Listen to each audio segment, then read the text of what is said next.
Buenas noches amigos, bienvenidos a este espacio en vivo de Revista Plan B, esta noche de 21 de abril de 2020. Damos la bienvenida a Juan Carlos Calderón y a Susana Morán de la redacción de Plan B. Buenas noches.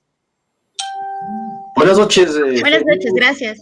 Susana, buenas noches amigas, amigos, gracias por estar con nosotros en esta nueva entrega diaria que hacemos a las 7:30 en punto para tratar los temas más importantes del día, las cifras que han sido noticia hoy, los hechos que han sido noticia hoy, y además, como un martes especial, presentarles nuestra nueva edición de la revista digital Plan B, y tenemos una invitada muy especial, es la presidenta de la Federación de Enfermeras y Enfermeros del Ecuador, a propósito de un reportaje que ha hecho Susana Morán, lo ha publicado hoy en la mañana, sobre la situación que viven sobre todo el gremio, ellos que están, si los médicos están en la primera línea de combate frente a la enfermedad de las enfermeras y los enfermeros están en la primera línea, y entonces la situación de ellos es crítica y hay que hablar sobre este tema. Lo que tenemos aquí son las cifras que mencionó las autoridades. En realidad se ha manejado un incremento. Tenemos 10.398, casi 10.400 casos confirmados, de los cuales, y ojo, también siempre quisiéramos reiterar, los casos con sospecha, casi 13.000. Los casos con sospecha son las pruebas que se han tomado y que aún no llegan resultados. He conversado con algunos epidemiólogos antes del programa y me mencionaban que esta cifra se incrementa incluso porque hay 5.000 casos más aproximadamente, o pruebas más que se han tomado, y que llegaría casi entonces a las 19.000 pruebas, que son los resultados que se esperan aún. Bueno, ha habido en este momento 1.422 fallecidos entre probables fallecidos, como lo llama el gobierno, y los confirmados por COVID, y 520 fallecidos confirmados por COVID y 902 los que se mencionan como probables fallecidos. Esto se llaman casos nexoepidemiológicos, es decir, casos que han fallecido en el contexto de la pandemia, y el protocolo internacional dice que estos no pueden ser separados. Si hay fallecidos que han tenido, que no son confirmados COVID, pero que han tenido síntomas o que han estado relacionados con personas vinculadas a la pandemia o contagiados, que han estado en zonas o sectores donde se han dado los mayores focos de infección, deben ser considerados fallecidos vinculados a la academia, o los nexo, ¿no es cierto?, nexo fallecidos. Eso es lo que tenemos, y el otro tema tiene que ver con las declaraciones del ministro de Salud. Fíjense en el cuadro, el ministro ha dicho que sobre todo en Guayas ya tienen la esperanza, más bien, no, la esperanza no es un término científico, cierta certeza por los datos que se han dado de que la curva ya no está en un pico, no está creciendo, sino que ha entrado en una meseta, en una especie de plano, ¿no es cierto?, en el cual se puede tener la posibilidad de que ya no se den más contagios, o en la medida en que se van ido dando. El ministro Juan Carlos Ceballos ha mencionado que hay varios indicios. Uno, han caído las llamadas de emergencia al 171 y al ECU 911 por temas COVID o síntomas asociados. Ha caído las visitas a las emergencias de los hospitales por temas COVID o síntomas asociados. Se ha detectado un menor número de fallecimientos y menor número de contagios confirmados. Esto lleva a las autoridades a pensar de que ya es posible hablar de un asentamiento de la curva, aunque no todavía de una caída de la curva, pero lo que ellos llaman la meseta epidemiológica. Sin embargo, estas cifras han generado dudas en algunos epidemiólogos que hemos consultado. Ellos creen que el gran número de pruebas que aún están represadas, la falta de resultados que aún faltan por conocerse, cerca de 19.000 pruebas, tanto públicas como privadas, nos quiere decir que hay demasiado optimismo. De todas maneras, el ministro reiteró su estrategia o la estrategia del Ministerio de Salud para enfrentar la epidemia, y es la sectorización, es decir, todo lo que significa ubicar los sectores epidemiológicos más graves. En este momento en el Ecuador hay 5 cantones, la mayoría ubicados en Guayas, que son muy, muy contagiados.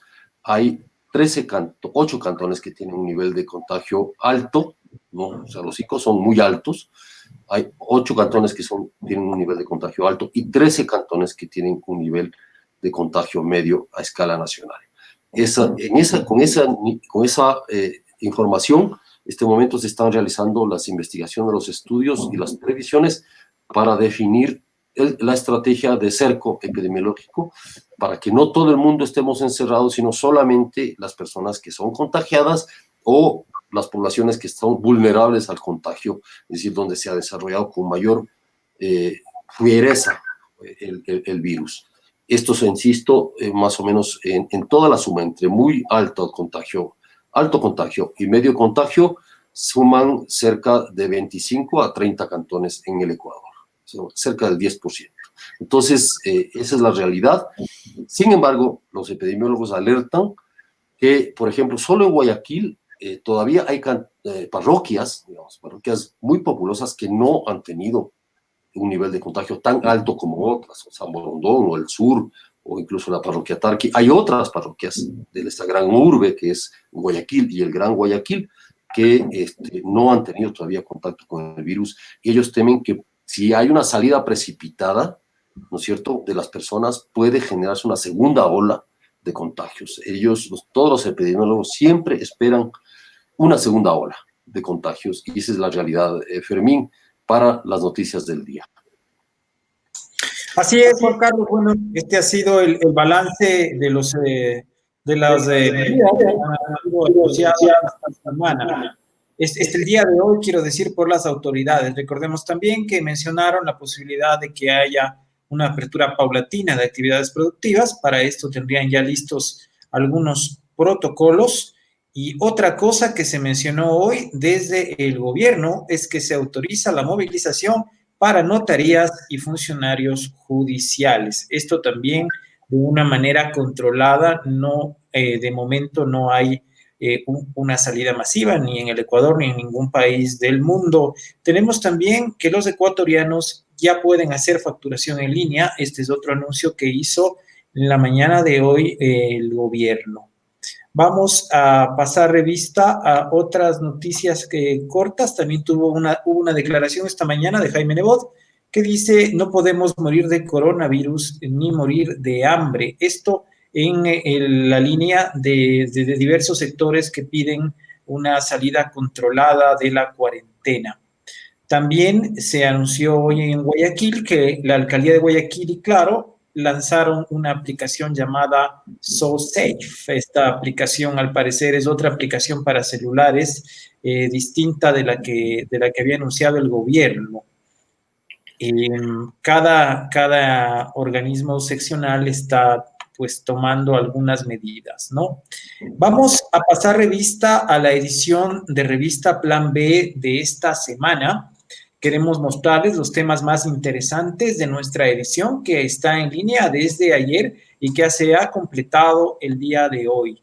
Vamos a observar, esta es nuestra portada, la portada de esta edición de revista Plan B.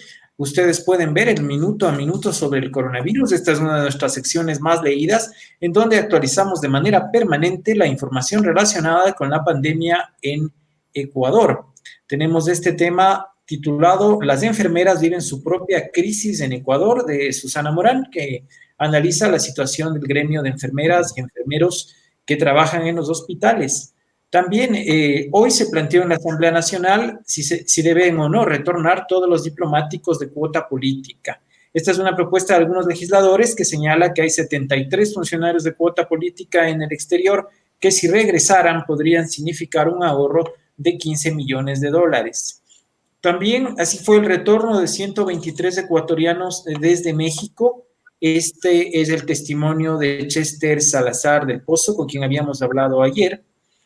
Les recomendamos también una entrevista con Juan Carlos Holguín. Juan Carlos Holguín es un empresario muy vinculado a las nuevas tecnologías que nos explica cómo funcionaría la aplicación digital Tracing. Tracing es una aplicación digital que funciona con los Bluetooth de los teléfonos y permite identificar posibles escenarios de riesgo de contagio. También hemos hecho un reportaje sobre la interminable cuarentena de 2.225 galapagueños a los que no dejan volver a la región insular. Ellos están varados en el continente, la mayoría de ellos en Guayaquil, y no pueden volver a la región insular por las limitaciones sanitarias que se han impuesto. En otro tema, una colaboración de Mateo Ordóñez, quien analiza el gran subregistro de datos en el manejo de la información sobre la pandemia. Otra colaboración de Mariana Neira, quien pone el énfasis en cómo está diseminándose la enfermedad en los páramos de Chimborazo y entre las comunidades indígenas de la Sierra Central del país. Estos son algunos de los temas. También podemos recomendarles en nuestro panel de ideas las columnas de Carlos Arcos Cabrera, quien lleva 21 entregas de su diario de cuarentena. También tenemos otra columna de Alex Ron sobre quién es más letal, el neoliberalismo o el coronavirus. Gustavo Rivera Soasti escribe sobre el impacto profundo y devastador del COVID en el negocio de la aviación. Rodrigo Tenorio Ambrosi, del enclaustramiento y su dolor. Ana Minga, ineficiencia en Quito antes y durante el COVID-19. Estos son algunos de los temas que ustedes pueden ver en nuestra edición de esta semana de revista Plan B, Juan Carlos.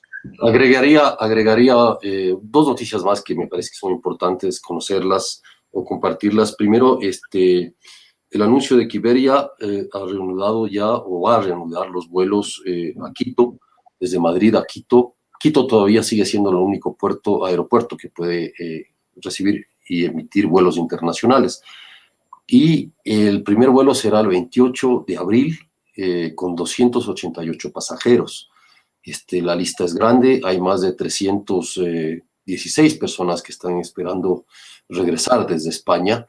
Y la situación, esta noticia que fue anunciada ayer por la ministra, que el COE autorizaba el retorno de las personas que están varadas en el exterior. Entonces hemos tenido ya un vuelo de Chile, vamos a tener un vuelo de Madrid para que regresen. Todos los que regresan tienen que quedarse en Quito, en hoteles o hostales, o incluso se está buscando cuarteles de policía y militares porque hay personas que no pueden pagar un hotel para quedarse. Entonces tienen que quedarse 14 días y en todos los casos financiar esta estadía, que más o menos con un promedio de $50 diarios y más la comida. Entonces eso es un problema también para mucha gente. Y la otra noticia es que precisamente en uno de esos vuelos que se venía de Cuba, donde hay más de 100, cerca de más de 100 personas tratando de volver al Ecuador, se fue negado por el gobierno cubano para la empresa Aeroregional.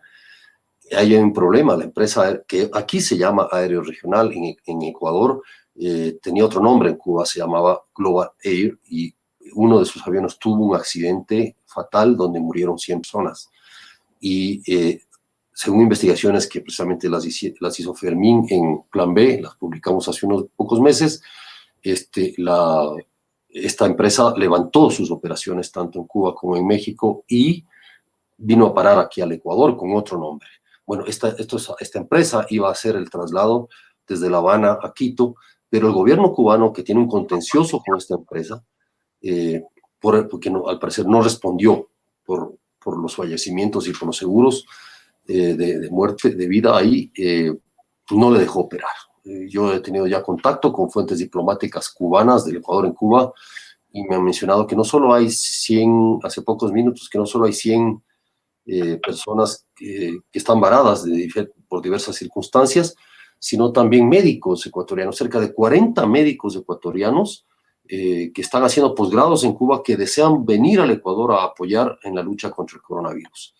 Y no pueden hacerlo por esta circunstancia. Están viendo una alternativa, un plan B con una empresa nacional. Esperamos que, no sé, puede ser TAME o alguna otra empresa que haga este vuelo desde La Habana a Quito, Fermín. Así es, nosotros habíamos publicado precisamente la historia de la empresa aeroregional vinculada a la empresa mexicana Global Air, que no puede operar en Cuba debido a que hasta la fecha no responde por la tragedia ocurrida en 2018. Un avión de Global Air se desplomó al despegar de La Habana y nosotros pudimos constatar que tanto el capital cuanto los equipos de esta empresa se han trasladado al Ecuador y ahora en el país funcionan bajo el nombre de Aeroregional. Bueno, queremos invitar a Susana para que haga la presentación del tema de investigación que ha realizado con relación a las enfermeras en el país. Estamos también por establecer en breves momentos un contacto telefónico con la licenciada Patricia Gavilanes, presidenta de la Federación de Enfermeras.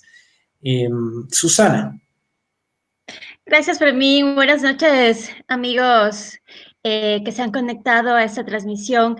Pues les quería comentar un poco la idea de este reportaje antes de iniciar con los datos, y es que la prensa internacional está poniendo mucha atención a lo que está sucediendo con el sector específico de las enfermeras y de los enfermeros en todos los países que han sido afectados por el coronavirus. Y hay una preocupación creciente porque evidentemente este es un sector que, según los expertos, si hay alguno que está en primerísima fila, son ellos, porque ellos son los que reciben a los pacientes, pasan con los pacientes 24 horas del día o los turnos extenuantes que deben hacer. Son ellos los que deben administrar la medicina que los médicos determinan para uno u otro paciente. Entonces, el contacto que mantienen los enfermeros con los contagiados es, o su exposición, digámoslo así, es mucho mayor. Y al aterrizar este tema acá en el Ecuador, pues me encontré efectivamente que había una crisis, hay una situación muy compleja por la que están pasando por varios factores. Una de las primeras cosas que ellos han reclamado permanentemente y lo que ha sido más visible en las últimas semanas o en este mes que acabamos de cumplir con la emergencia, evidentemente ha sido el tema de los equipos de seguridad, ¿no? Estos tienen que ver con las batas, con los trajes de protección, con las mascarillas mismo. Entonces, ellos, por ejemplo, al buscar un testimonio de Guayas, y esto también les quisiera comentar, las limitaciones de la reportería, porque en el Colegio de de Enfermeras de Guayas, nadie estuvo habilitado para poder conversar con nosotros en estos días, porque simplemente están viviendo una tragedia, una crisis, una tras de otra. Sus representantes o sus miembros más activos o estuvieron contagiados o están aislados o tienen familiares que han fallecido en los últimos días. Entonces, ha sido difícil conversar directamente con ellas. Sin embargo, pude encontrar a un enfermero del Hospital Teodoro Maldonado de Guayaquil, quien comentó este tema de la falta de equipos de protección. Él decía, nosotros estamos trabajando en hospitales prácticamente colapsados, decadentes, y no es que la pandemia hizo que los recursos se agotaran, sino que llegaron a la pandemia ya sin recursos. Entonces, él insistió muchísimo en eso porque él ha estado en el día a día. De hecho, este enfermero al que entrevisté es uno de los contagiados, se contagió en este hospital y él asegura o cree que pudo haber sido este contagio cuando llegó, y así lo dice textualmente, una avalancha de pacientes a esta casa de salud Y cuando ocurrió eso, pues evidentemente los pacientes, muchos aterrorizados, sin saber qué es lo que tenían, casi todos o la gran mayoría llegaba sin mascarillas, pese a que en ese momento ya estaban las medidas o ya se hacía esta sugerencia de que todos salgamos con mascarillas. Entonces hubo mucha exposición. De hecho, ustedes deben conocer que hace pocas semanas el área de emergencia se cerró totalmente de este hospital y la falta de médicos fue evidente, ¿no? Muchos de ellos tuvieron que ir a aislamiento porque se contagiaron. Fue un contagio rápido y grande en esta casa de salud específica. Y el enfermero justamente contaba que ellos dejaron los enfermeros de esta casa de salud tienen sus áreas específicas, sus áreas de atención exclusivas, por decirlo así, o asignadas, pero cuando empezó esta crisis, los enfermeros de esta casa de salud dejaron de tener áreas y todos iban directamente al área de emergencias a atender a los pacientes que allí se estaban acumulando. Él describe que los pacientes llegaban tan graves que de emergencias inmediatamente pasaban a las áreas más críticas del hospital para ser atendidos, ¿no? Entonces es una situación de estrés y también de trabajo extenuante para este sector. Y ese es otro punto que lo pongo en el reportaje y gracias a los representantes de varias organizaciones, entre ellas la licenciada Patricia Gavilanes, que ya mismo vamos a entrevistar, ella nos decía que las enfermeras y los enfermeros están trabajando en turnos muy extenuantes, es decir, entre 12 y 24 horas seguidas, y eso hace que el personal se canse y además no tenga la suficiente o no hay personal para rotar, es decir, para que los puedan reemplazar. Entonces, este trabajo cíclico de horas, de muchas horas atendiendo a los pacientes está agotando ya a los enfermeros. Y esta tarde, además, hace poco más de una hora, nos llegó unas cifras de parte del Ministerio de Salud. Después de más de una semana de insistencia, habíamos solicitado estos datos para el reportaje, llegaron hace poquito, entonces los queremos compartir. Y esto era sobre cómo se encuentra, cuál es la salud de este sector, ¿no? Y preguntamos cuáles son las estadísticas en relación a los contagios y fallecimientos. Y tenemos que en el sector salud esta cifra de contagios sobrepasa o está llegando a las 1.300 personas, de las cuales 734 son médicos, 202 enfermeras y 345 en otros trabajadores de la salud.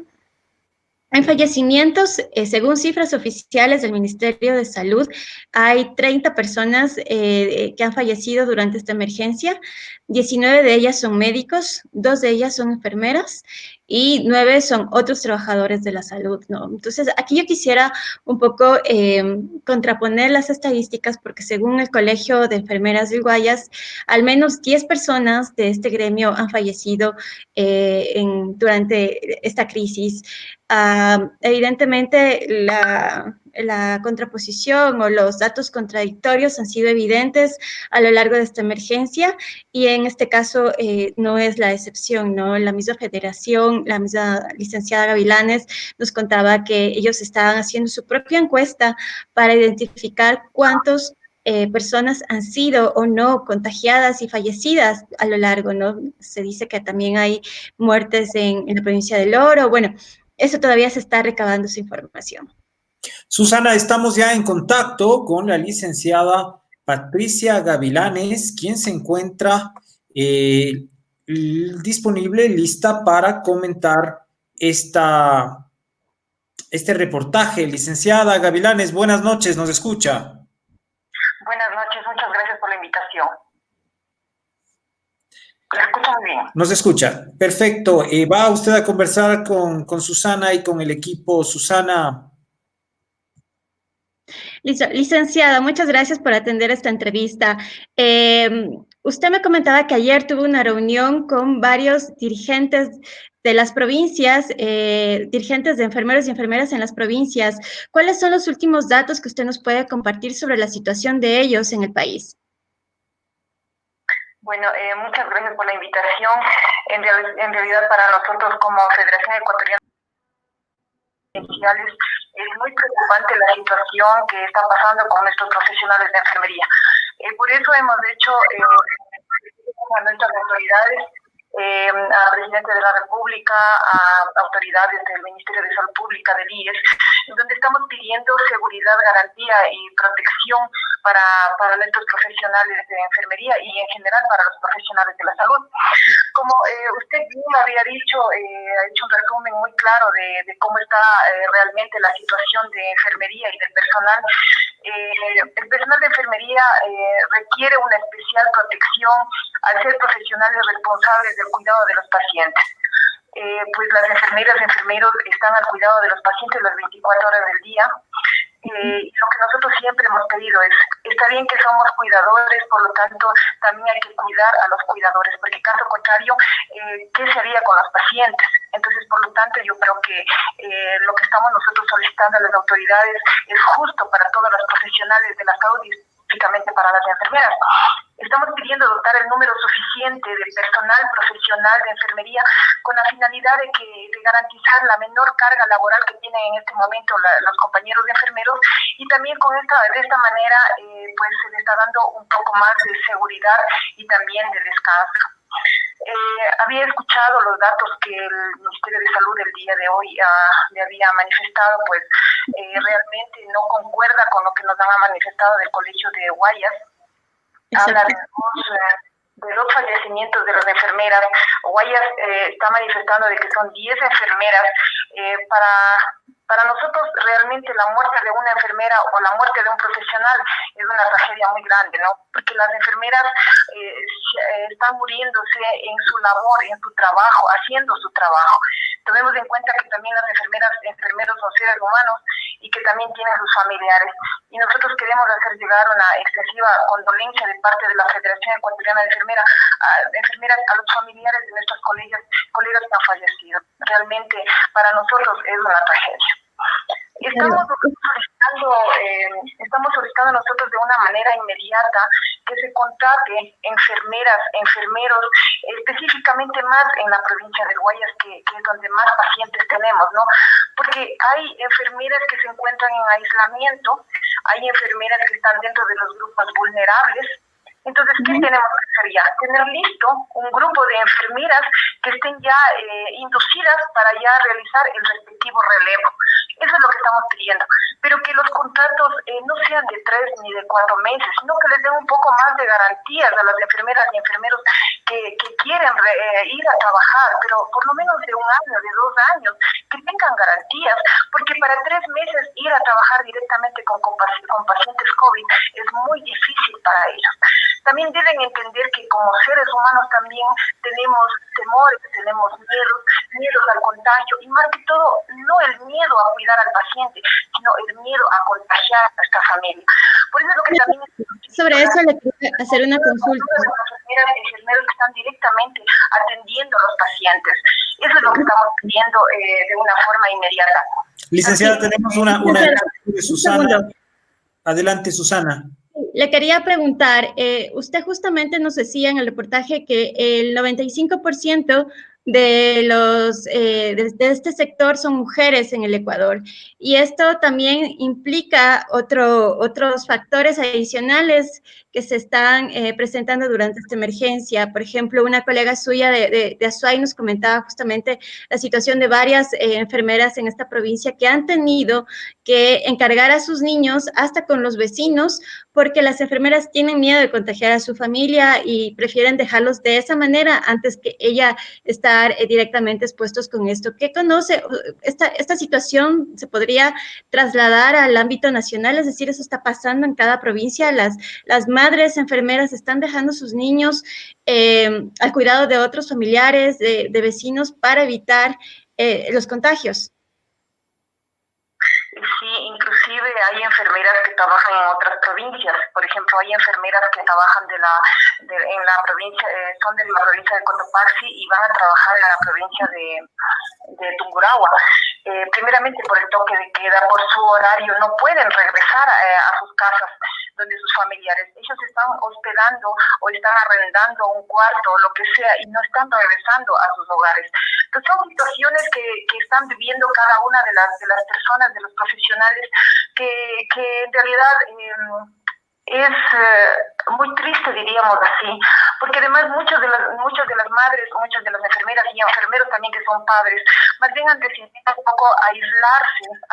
Si son enfermeros que están atendiendo directamente a pacientes COVID, han decidido ellos mismos aislarse para proteger a sus familias.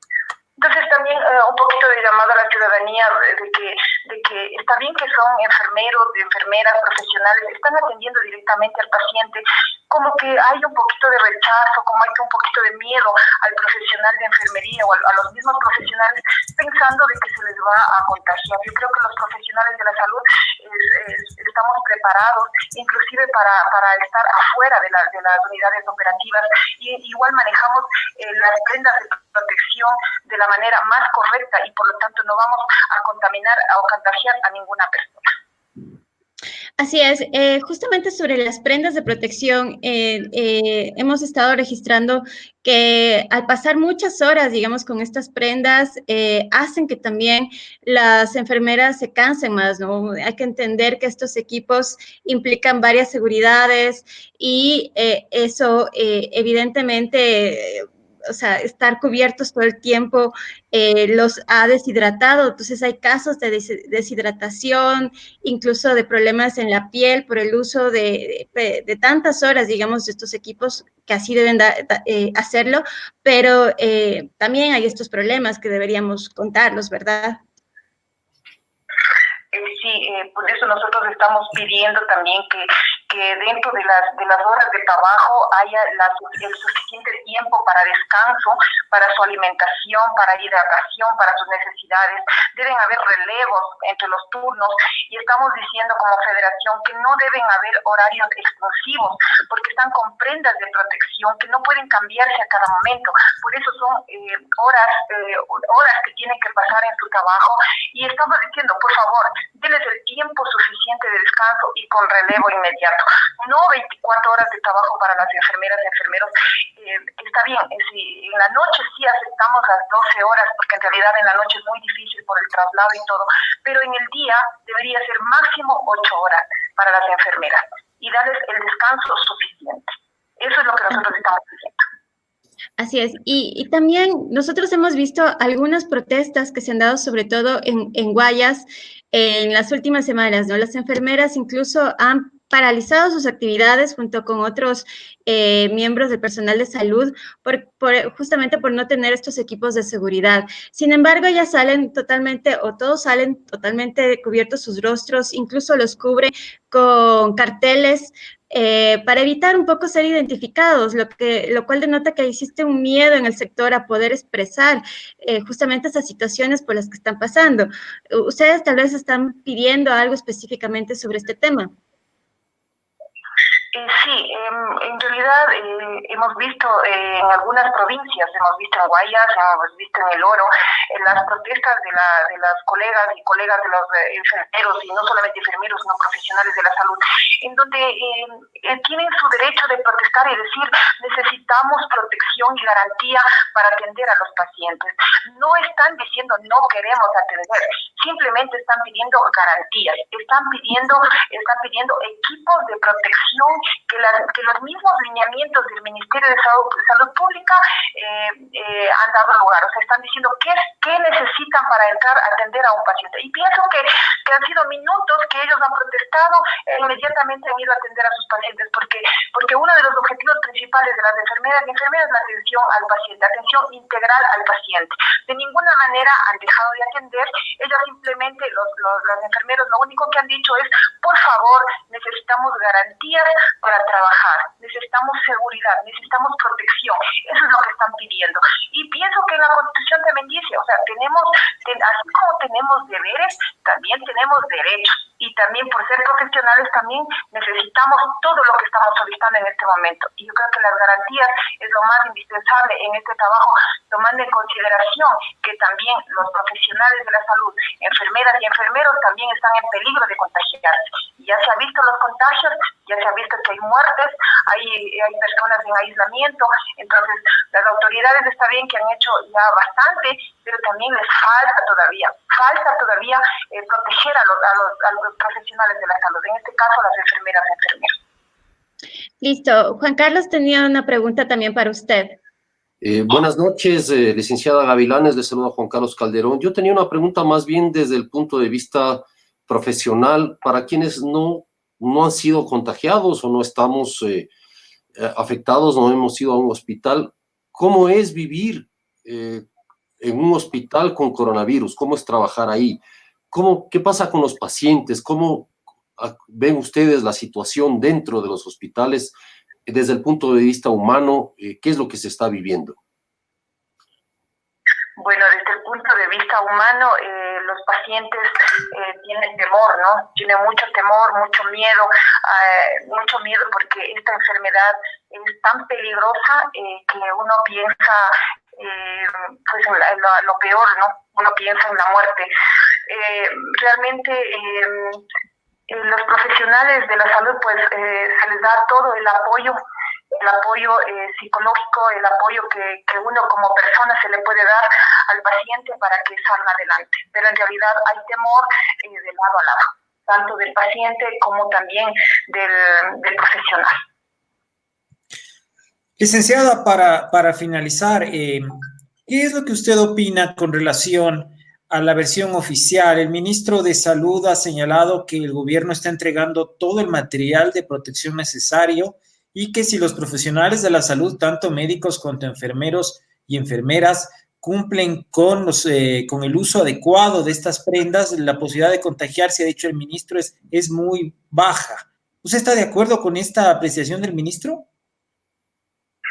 Bueno, la exposición del personal, en realidad, si manejan los equipos de protección adecuados, pues se disminuye la probabilidad de infectarse. Pero se debe tener, y lo que nosotros estamos diciendo es, se debe tener en cantidad suficiente. En cantidad suficiente, sí. El Ministerio de Salud ha hecho muchos esfuerzos en darles las prendas de protección a nivel nacional en todos los establecimientos de salud, sí, pero todavía falta todavía. Es decir, queremos más equipos de protección y de esa manera tendríamos la garantía para que haya menos contagio. Eso es lo que le podría decir. Bueno, agradecemos a la licenciada Patricia Gavilanes, presidenta de la Federación de Enfermeras del Ecuador, quien ha estado aquí en este programa en vivo. Le agradecemos mucho por su participación y nos contactaremos con usted próximamente para continuar conociendo la situación del gremio de las enfermeras y enfermeros, donde, por cierto, cada vez hay una participación masculina también más importante. Vamos, Juan Carlos y Susana, a comentar entonces lo que nos dice, lo que nos han puesto en nuestras redes sociales, nuestros seguidores en Facebook y en Twitter.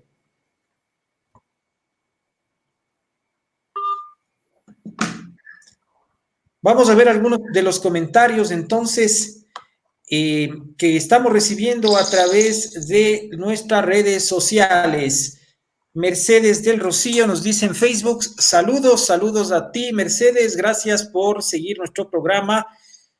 Julio Guzmán se declara en sintonía. Muchísimas gracias también, Julio, por seguir con este programa en vivo en nuestras redes sociales. Julio está en República Dominicana, ¿no? Según dice en su primera mensaje, ha mandado varios. Dice, soy ecuatoriano y vivo en República Dominicana. Estoy en sintonía. Felicitaciones por esta labor informativa. Gracias, Julio. Un saludo desde acá a la distancia. Un abrazo en esta situación. Esperamos que tú y tu familia estén bien en República Dominicana. Nos recomienda también, sería bueno que sea contacto vía telefónica y en directo. En efecto, estamos haciendo en nuestras entregas son en video y en ocasiones se recurre al contacto telefónico. Vamos a continuar. Tenemos de Justin Bistin, nos manda saludos para ti, Justin Bistin. También tenemos Marco Polo nos saluda. Hola, hola también. Gracias por seguir nuestra transmisión. Tenemos aquí una inquietud de Tuiteta Boom. Tuiteta Boom dice, ¿las cifras del personal médico con COVID que da el gobierno son reales? Bueno, son las cifras oficiales. Vamos a ver. Como acabamos de escuchar, Susana, ¿qué opinas de esta duda de este seguidor? Bueno, lo que presentamos son las cifras oficiales que acaban de salir hace pocas horas y que nos entregaron de primera mano con corte hasta el 20 de abril, es decir, hasta los datos de ayer. Esos son las cuentas que tiene el Ministerio en relación a contagiados en el sector de salud. Casi 1.300 personas entre médicos, enfermeros y otros trabajadores de la salud contagiados y 30 fallecidos, de los cuales 2 son enfermeros, el resto son 19 son médicos y el resto son otras personas. Pues lo hemos visto en este programa, hay una contradicción o no hay una, digamos, coherencia entre las cifras del Colegio de Enfermeras del Guayas y las que presenta el gobierno. El tema de las cifras siempre ha sido una discusión permanente, digamos, no solamente en el tema de fallecidos y contagiados, sino en las pruebas, sino también en el número de personal. Hay muchas cifras que no se ha tenido acceso a una actualización, digamos, de esas cifras. Las que nos ofrece el INEC tienen con corte 2018, lo cual está ya muy lejano, digamos, para poder analizar qué es lo que está pasando en estos días. Y yo creo que hay que tomar con pinzas todos los datos que nos vienen y poder contraponerlos o poderlos contrastar con otros sectores. Y yo creo que en esta emergencia los gremios son unos buenos aliados para poder ver también cuáles son las cifras que ellos manejan. Así es, seguimos recibiendo saludos. Hamilton nos dice, buenas noches, saludos para ti y gracias por seguir nuestra transmisión. Estos son los comentarios que recibimos a esta hora. ¿Teníamos alguna otra información que querías comentar? Sí, Fermín, Susana, amigos, hay dos cosas y yo creo que es importante también tener noticias que brinden esperanza en esta situación. En la mañana, en nuestra sección Minuto a Minuto, donde ponemos tanto los hechos nacionales como internacionales, señalábamos que un laboratorio catalán ha anunciado ya que su tratamiento con plasma, que es la hiperinmunización, a través del plasma de las personas que son ya recuperadas de COVID, que han salido con el alta, se les extrae la sangre, ellos han donado, muchos de ellos, y han encontrado importantes resultados, han tenido muy buenos resultados, sobre todo en pacientes críticos, donde los medicamentos ya no funcionan. Entonces, el tratamiento con plasma está siendo ya evaluado por la FDA de los Estados Unidos, que implicaría ya un aval científico fundamental para que empiece a aplicarse esto desde julio. En realidad puede parecer muy lejos, pero ya está muy cerca, tomando en cuenta que una vacuna en condiciones normales podría llevar a una investigación entre 8 a 10 años. El mundo científico ha estado muy empeñado. Superan los 50 grandes laboratorios y farmacéuticas que están empeñadas en encontrarle, un tratamiento adecuado, ¿no es cierto? Que es una cosa, porque la COVID es la enfermedad, COVID-19, que se le denomina ya popularmente, es la enfermedad, es una especie de síndrome que te afecta a los pulmones, la insuficiencia respiratoria, etcétera, etcétera. Y el virus es el SARS-2 o nuevo coronavirus, ¿no es cierto?, para el cual se requiere la vacuna. Entonces, para la enfermedad es el tratamiento. Y está trabajando, se ha ensayado, no está nada escrito en realidad. La búsqueda de un tratamiento adecuado tiene que ver con que el virus es nuevo, sus implicaciones son nuevas, necesita mucho mayor estudio. Hay investigaciones que están haciendo en el exterior, en el mundo y también en el Ecuador. Y ahí también hay una buena noticia, es decir, hay 3 laboratorios, 3 centros científicos de 3 universidades ecuatorianas, que son la UDLA, la San Francisco de Quito y la Universidad Tecnológica Industrial, la UTE, que junto con la Cruz Roja están llevando adelante una investigación sobre precisamente el plasma, o trabajando sobre el tratamiento con el plasma de las personas que ya han sido recuperadas. Y lo que están pidiendo es que las personas que ya han sido recuperadas donen sangre en la Cruz Roja, con el certificado, obviamente, de un laboratorio certificado de que ya están recuperados, y con esto puedan aumentar la cantidad de plasma para poder seguir ensayando y además, de alguna manera, encontrar ya un tratamiento eficaz en el Ecuador para esta enfermedad, Fermín y Susana. Otra noticia del día es una leve recuperación del precio del petróleo. Ustedes pueden ver en este gráfico que el precio del petróleo, que el día de ayer llegó a a tener valores negativos, se ha recuperado levemente a lo largo del día. Ahora está hasta esta hora, se cotiza en 9.78 centavos de dólar el barril.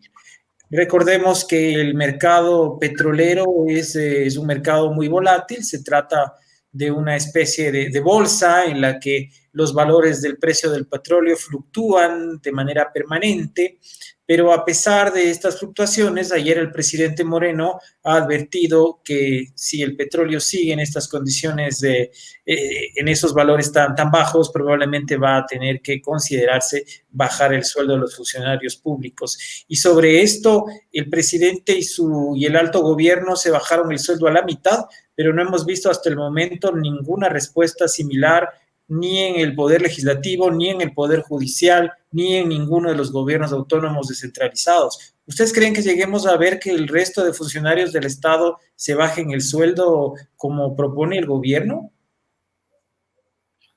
Yo no creo que sea en realidad tan efectivo, Fermín. Me parece una medida demagógica.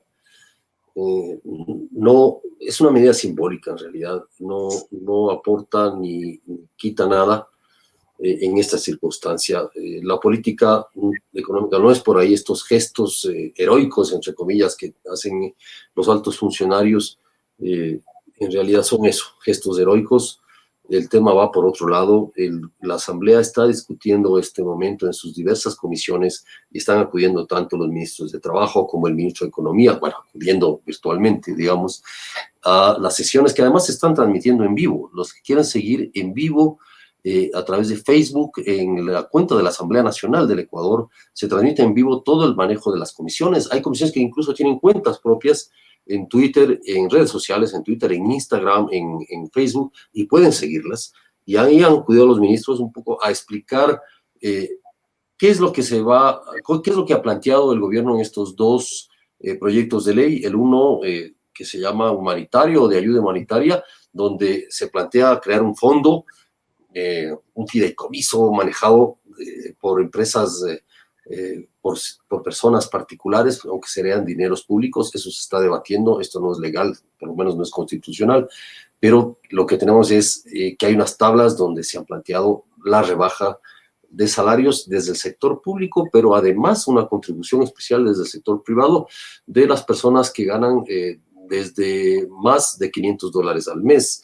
La CONAIE, el FUT y las organizaciones sindicales han planteado una nueva tabla, es decir, que parta desde los $720 mensuales y con un descuento del 1%, una tabla mucho más equitativa tal vez. A mi criterio ya la presentaremos en las próximas ediciones, pero que la verdad es que haya ya un debate, hay una aceptación de la necesidad de este esfuerzo común.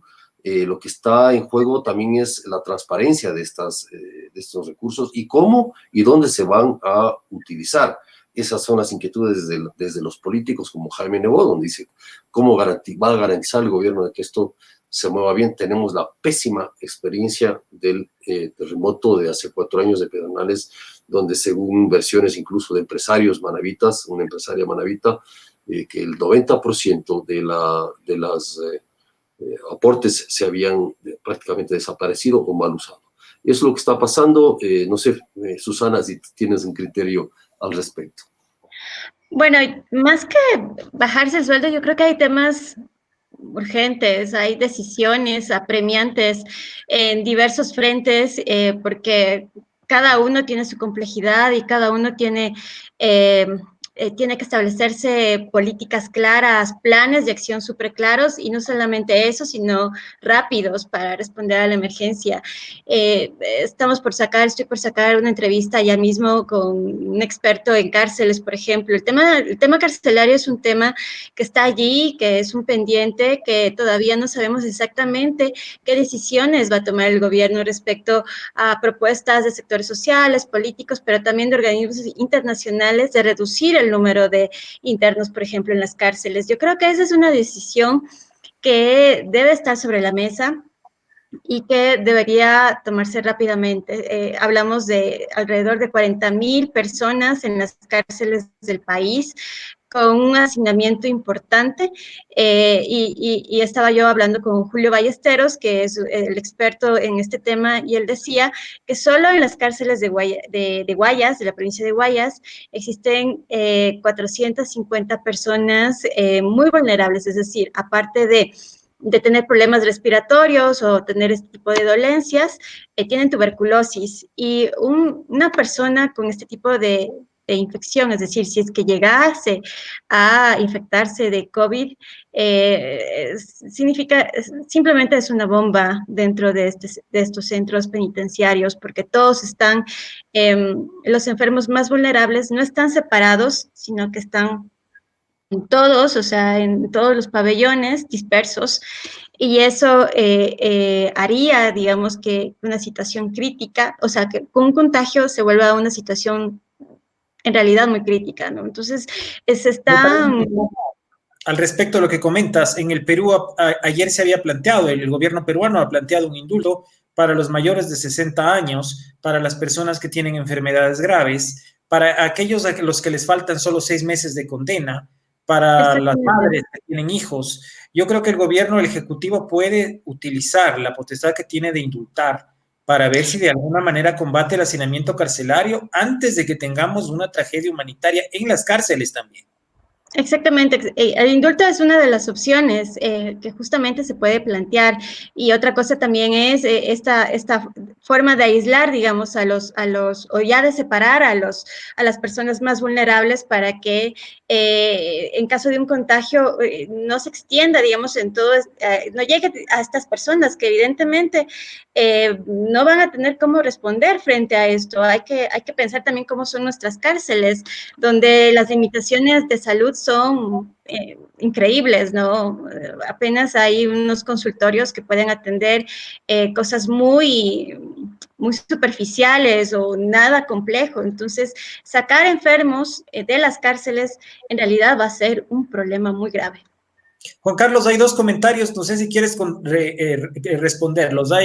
Tenemos este comentario de Peter Aguirre: un gesto simbólico que no aportaría mucho. Él se refiere a esto de lo que tú has dicho, una medida demagógica de bajarse los sueldos, al menos en el alto gobierno. ¿Qué opinas, Juan Carlos? Sí, gracias, Peter. Peter Aguirre, querido colega, amigo, él es el editor general de Diario Extra este momento, está escuchándonos, te enviamos un cordial saludo. Efectivamente, lo que ya habían estado, coincidimos en estos gestos que de alguna manera quieren, gestos populistas finalmente, que de alguna manera buscan generar cierta empatía entre el gobierno o los personajes del gobierno y la realidad que están viviendo las personas de este momento, desde el aislamiento, pero también desde la enfermedad y la búsqueda de la cura. Hay un comentario también de Pedro Ordóñez, a quien saludamos, el arquitecto Pedro Ordóñez. ¿Conocen cuál es la información sobre la que sustenta el ministro de Salud su conclusión de que ya estamos en una meseta porque debiera ser otra de la que se informa? El alcalde de Quito manifestó que gracias a las pruebas que llegaron ayer ya no se trabajaría a ciegas. Efectivamente, Pedro, muchas gracias. Yo quiero invitarles a leer el artículo de Mateo Ordóñez, quien es un experto biólogo en análisis de datos también, donde hace precisamente un cuestionamiento a estas cifras y lo que decíamos antes. Hay casi 19.000 pruebas represadas en este momento, 13.000, prácticamente 13.000 desde el lado de lo público, de los laboratorios públicos, y cerca de 5.000 de los laboratorios privados.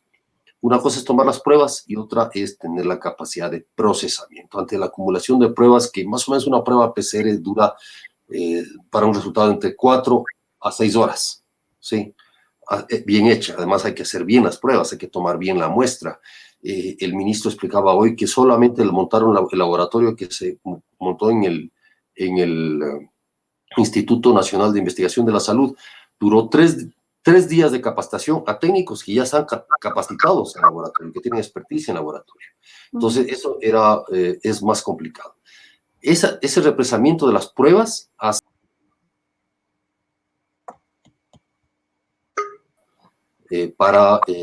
exactamente, gracias, disculpen el pequeño lapsus que tuvo la plataforma, pero ahí está el artículo, desentrañando los datos en medio de una pandemia.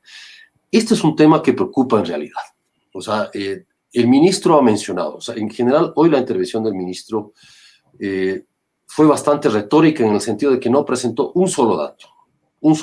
Es decir, él dice las cosas, se ve muy optimista, dice la curva se ha aplanado, pero no lo sustenta con cifras claras como para decir, por estas cifras debemos decir esto.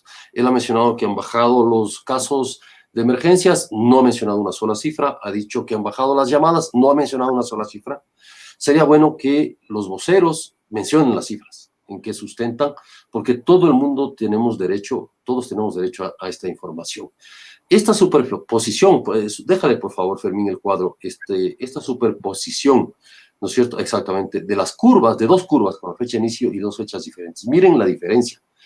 Las líneas de abajo son las que supuestamente aplanan la curva de acuerdo con el gobierno, pero la proyección con los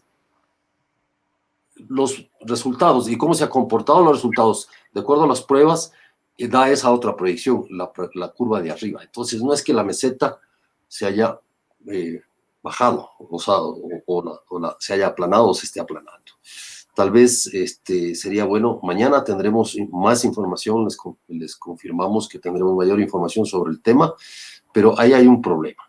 Hay un problema entre las cifras que dan optimistas, que buscan optimistas, los funcionarios hoy y las investigaciones de muchas personas que están haciendo, con datos certeros, además, la propuesta de Mateo es con datos certeros, la realidad de lo que está pasando. Entonces, el gobierno, el ministro dijo que se va a procesar con mucha mayor velocidad, se van a procesar las pruebas. Habló de un laboratorio en Santa Elena, entiendo que ya está en proceso.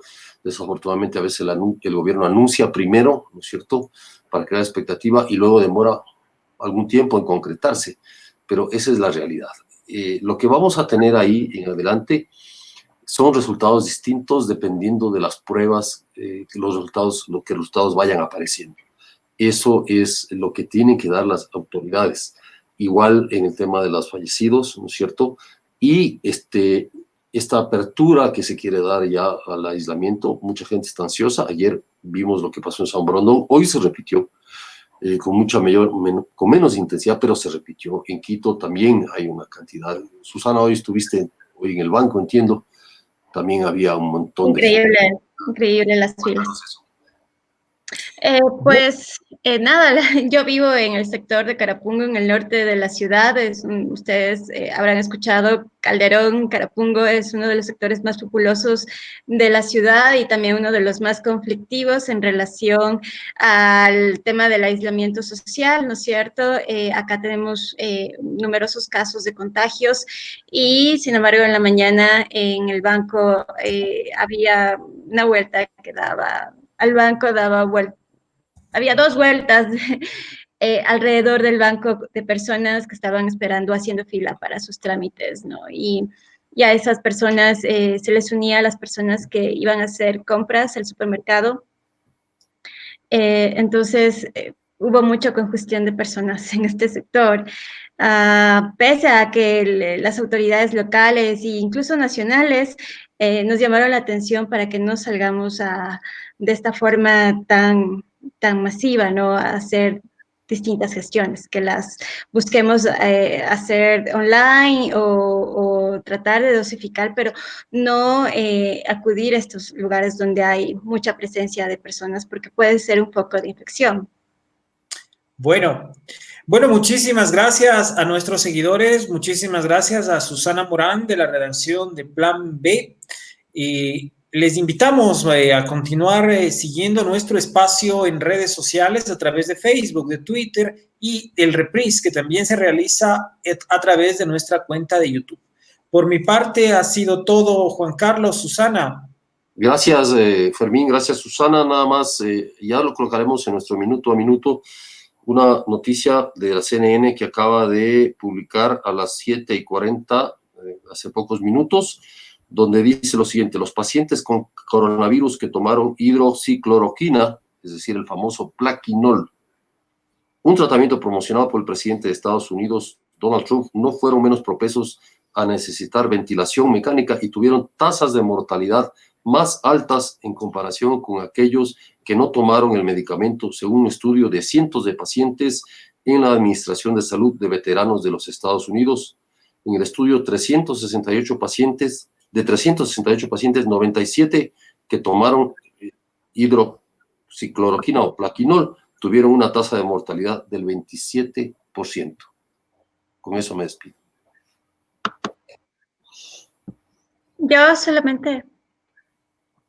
Yo igual agradecer por el espacio, agradecer a las personas que se han conectado y finalmente ustedes abajo en el programa tienen nuestros correos, tienen nuestras redes sociales también. Yo creo que es muy importante en esta emergencia conocer lo que ustedes piensan y sobre todo que ustedes puedan proponernos o nos adviertan de cosas que están pasando para nosotros enfocarnos hacia ellos y poder hacer investigaciones o hacer seguimientos periodísticos.